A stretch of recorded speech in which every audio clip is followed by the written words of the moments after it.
Good morning, everyone. We are here at the first edition of 4G World India event, represented by Light Reading India and United Business Media.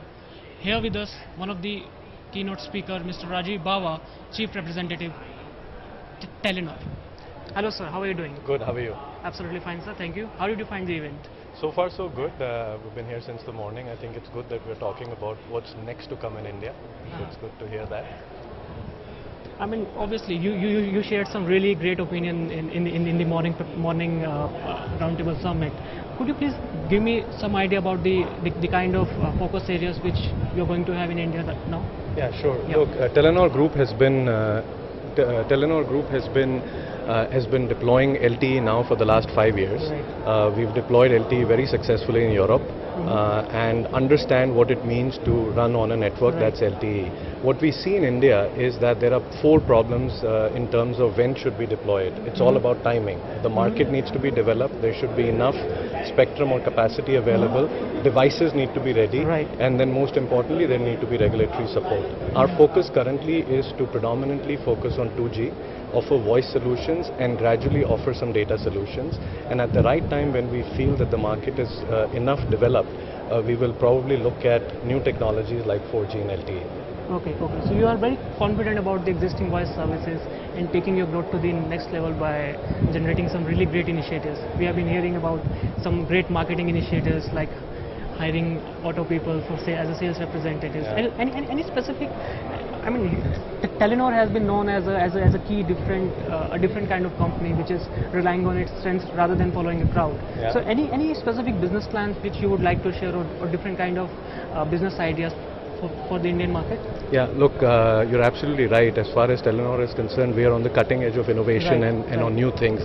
When we came to India, what we realized was that the voice market is still under-penetrated. Okay. So our focus, we're currently operating in 6 circles. It's UP East, West, Bihar, and Gujarat, Andhra Pradesh, and Maharashtra. What we've seen in these circles is that the voice market is still very, very immature, and there's a lot one can do in terms of voice. So our focus predominantly is to innovate our operations, penetrate more in the voice segment, offer some data, basic access data, and this is also validated by the revenue of the operators we see. Currently, no operator is getting more than 10 to 15% in terms of data revenue. So there must be some reason why people are not accessing data. Devices are still expensive. The common man and women feel that the phones and access is still expensive. So we want to focus on the mass market. We want to focus and ensure we give enough telephony to people so that they use their phone a lot at a cheap price, so that if the affordability becomes easier for them. More people use the phone, gradually they'll use more data. Once they start using more data, we will then start to look at that segment a lot more. As far as innovation is concerned, majority of our focus has been on our operational excellence to see how we can give them what they need at a lower price through cost efficiency and also a better distribution reach. We want to make sure that when people use Uninor in these services, that's the brand we sell under, and as they are wanting to recharge and look at other things, they can easily do it around their house. So there is a lot of distribution available. To your point about auto rickshaws, that was one thing we tried. So we keep looking at a lot of innovation in distribution and innovation in operations currently to build the base that we are looking for in terms of revenue focused on data and voice. Right. Less data, more voice. So any new addition in terms of, you talk about innovation, any new addition in terms of technology wise or maybe some backhaul related issues which most of the operators are facing? Are you also addressing some of these concerns? Yeah, absolutely. Look, one of the advantages of starting late in a market, we're a late entrant, is that you look at what has worked and not worked. Right. Most of our equipment is fairly new.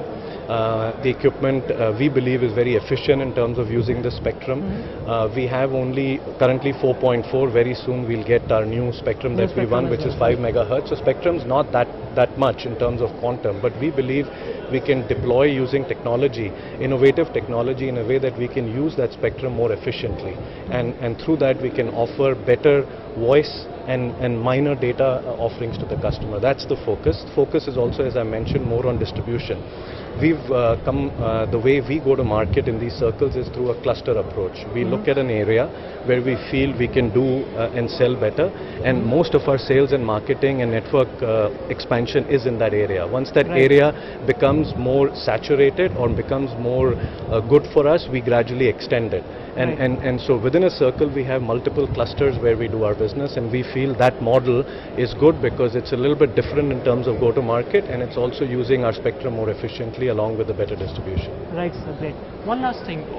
Most of the customers, I mean, people who are using 2G or 3G services, they are facing big time call drops issues with most of the operators. We are talking about 4G, but still there are issues which needs to be resolved. Yeah. So any particular point or maybe views which you could share on that? Yeah, no, that's a great question. Yeah. Let's talk about Delhi. Delhi is an area where we don't have spectrum, Right, but right. the problem is that all the operators have limited spectrum. Absolutely. And more users. So you've got a lot more demand building up on voice, Right. which is currently carried on 2G. And because there's so much congestion, you get call drops. So there is really no answer to that other than operators looking at techniques of putting more investments so that that doesn't happen. And that can be done either by buying more spectrum or by looking at various different techniques of how you maximize usage within the spectrum. So now let's shift to circles where we operate. As I mentioned, we have a cluster approach. When we look at a cluster, our focus is to offer the best sort of telephony within the cluster. Most of our investments go there, knowing very well when our user leaves that cluster, goes to some other place, there probably will be a call drop because we don't cover that area.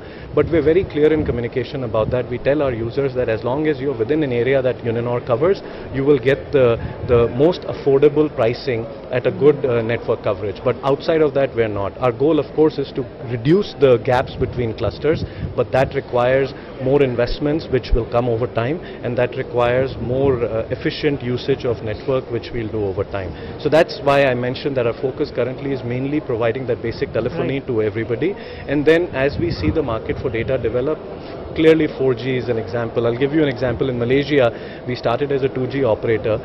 We bought 3G spectrum. We also have LTE there, but we have not yet touched LTE. We are focusing mainly on 2G, and we're the market leader in 3G in terms of data. But at the right time, we'll bring in LTE as well.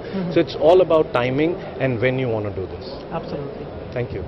Thank you, sir. Thanks for sharing wonderful views, and best of luck for all your business Thank you related so needs. much. Thank you, sir. Hope you enjoyed our evening. Thanks. Thank you, sir.